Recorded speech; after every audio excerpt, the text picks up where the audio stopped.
Good morning friends. Pre open session complete हो चुका है और जो आज के लिए हमारे पास स्टॉक्स हैं वो देख लेते हैं। सबसे पहले हमारे पास डॉक्टर रेडी में बाय साइड का मोमेंटम है, लेवल्स ऑलरेडी मार्क्ड हैं और कल का मोमेंटम भी देखेंगे तो जो भी हमारे लेवल्स थे उनका ब्रेकआउट करके ये इजीली ऊपर की तरफ क्लोज हो चुका है।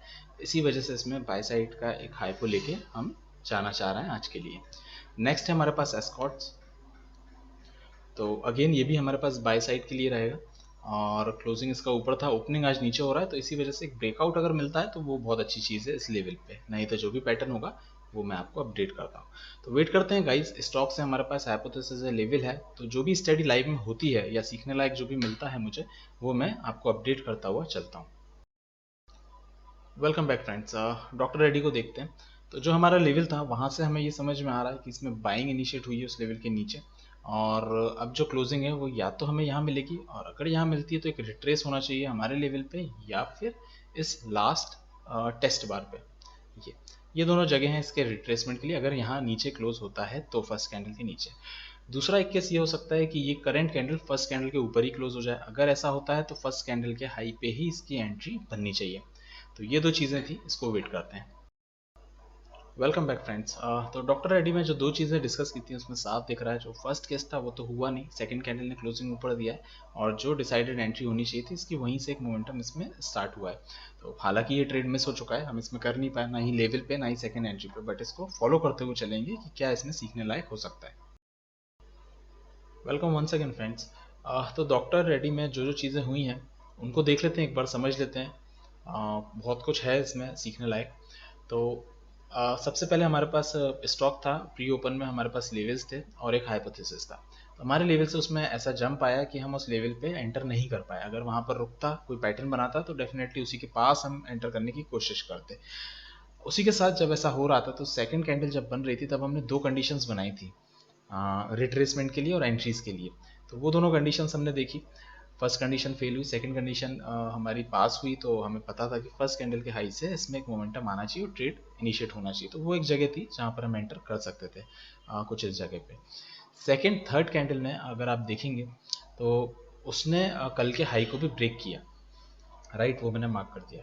तो एक्चुअल में हो क्या रहा था, हम क्या देखना चाह रहे थे कि किसी भी सपोर्ट को या किसी भी रेजिस्टेंस को अगर ये ब्रेकआउट करता है बना के तो वो एक जगह होती है जहाँ पर हम इसको रिट्रेसमेंट पे एंटर कर सकते हैं। वो जगह होती हैं जहाँ से प्राइस की पलटने की बहुत ज़्यादा संभावना होती है।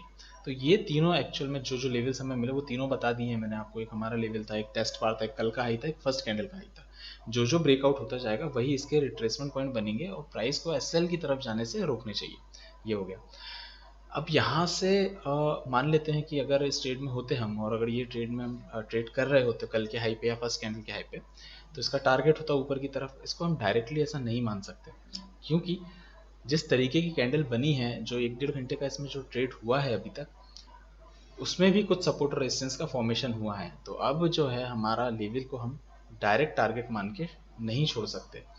इसी वजह से जो हमारा रिवाइज टारगेट हो जाता है वो हो जाएगा एक रेजिस्टेंस पे जो कि है इस कैंडल के लो पे। अब मान लीजिए अब जो बचा हुआ मोमेंटम है वो कल के हाई से इस रेजिस्टेंस लेवल तक होना चाहिए। तो इस तरीके से प्राइस एक्शन को हमें पढ़ना चाहिए गाइस। तो वेट करते हैं guys. Welcome once again friends. तो सेकंड स्टॉक था हमारे पास एस्कॉर्ट्स और याद होगा आपको तो हमारे पास बाय साइड के लिए था।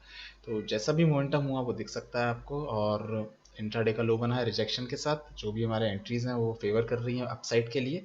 तो एंट्री एंड एसएल किस कैंडल पे होना चाहिए वो मैंने मार्क कर दिया है, इसको मैं डार्क कर देता हूँ। और अब ये मोस्ट प्रोबेबली अपसाइड के लिए मोमेंटम करना चाहिए और इंट्राडे का लो इसका इंटैक्ट रहना चाहिए। तो फर्स्ट टारगेट तो हो गया हमारा लेवल T1 और सेकंड टारगेट के लिए ज़्यादा हम नहीं देख सकते।